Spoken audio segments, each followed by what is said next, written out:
দুর্গাপুরের ইস্পাত নগরীর মার্কিনী এলাকা থেকে একজন মহিলার মৃতদেহ উদ্ধার হয়েছে বৃহস্পতিবার। মধ্যবয়সী ওই মহিলার নাম পরিচয় জানা যায়নি। ঘটনাস্থলে দুর্গাপুর থানার বিজন ফাঁড়ির পুলিশ এসে মৃতদেহটি উদ্ধার করে। ঘটনাস্থল থেকে পুলিশ একটি ভ্যানিটি ব্যাগ উদ্ধার করেছে। দেখলাম একটা বডি পড়েছিল, সেটা মোটামুটি যেটুকু অনুসন্ধান সময় বললো যে 42-এর মতো বয়স হবে। পচন ধরে গিয়েছিল বডিটাকে চেনা যায়নি কোন ব্যক্তি কি। এই ঘটনাটা ঘটেছে এই যে আপনাদের মার্কনি এবং কীর্তিবাসের দুই মিডিল পজিশনে, বিজন মেইনটেনেন্সের সামনে। এখানে স্থানীয় বলে কিছু মনে হলো না, এখনো চেনা যায়নি তো, বডি তো চেনা যায়নি। বডি কি পচন ধরে গেছিল? হ্যাঁ, পচন ধরে গিয়েছিল, পুরো পচন ধরে গিয়েছিল। স্থানীয় বাসিন্দারা জানান, সকালে ওই এলাকায় কয়েকজন যুবক ছাগল চড়াতে গিয়ে দেখেন মহিলার পচাগলা মৃতদেহটি।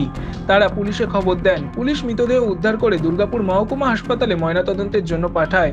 পুলিশ ঘটনার তদন্ত শুরু করেছে। ছাগল চড়ায় এই যে এই ঝুড়িটা, ওর টোটো আছে, দিয়ে সন্তোষ আর এই ঘোলটু, আমি তখন চা আর মুড়ি খাচ্ছিলাম, দিয়ে বললো যে এই ব্যাপার, ওখানে মনে হচ্ছে একটা ডেড বডি আছে।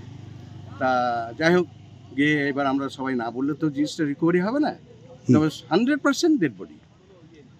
কিরকম অবস্থায় পড়েছিল, কি দেখলেন? একদম ইয়ে অবস্থায়, কাপড় কুচে একদম ফুলে, তবে বোঝা যাচ্ছে যে মেয়ে ছেলের ছবি, মানে ইয়েটা বোঝা যাচ্ছে মেয়ে ছেলে। আচ্ছা, দিয়ে তারপরে আমরা ফাঁড়িতে থানায় গেলাম। শাড়ি পরেছিল না চুড়িদার পরেছিল সেটা এখন বোঝা যাচ্ছে, আমরা শাড়ি হবে। আচ্ছা, ড্রেনে পড়েছিল না সাইডেই পড়েছিল? না না, এই যে নিম গাছটা, এই যে নিম গাছটা যেটা ঘিরে রেখেছে ওই মাঝখানটা। আচ্ছা, হ্যাঁ, পুলিশ এসেছিলেন? হ্যাঁ, পুলিশ এই তো নিয়ে গেল। দুর্গাপুর থেকে নিজস্ব প্রতিনিধি রিপোর্ট, এনএম নিউজ। আরও খবরের আপডেট পেতে সাবস্ক্রাইব করুন আমাদের ইউটিউব চ্যানেলটি আর বেল আইকনে ক্লিক করুন নোটিফিকেশনস পেতে।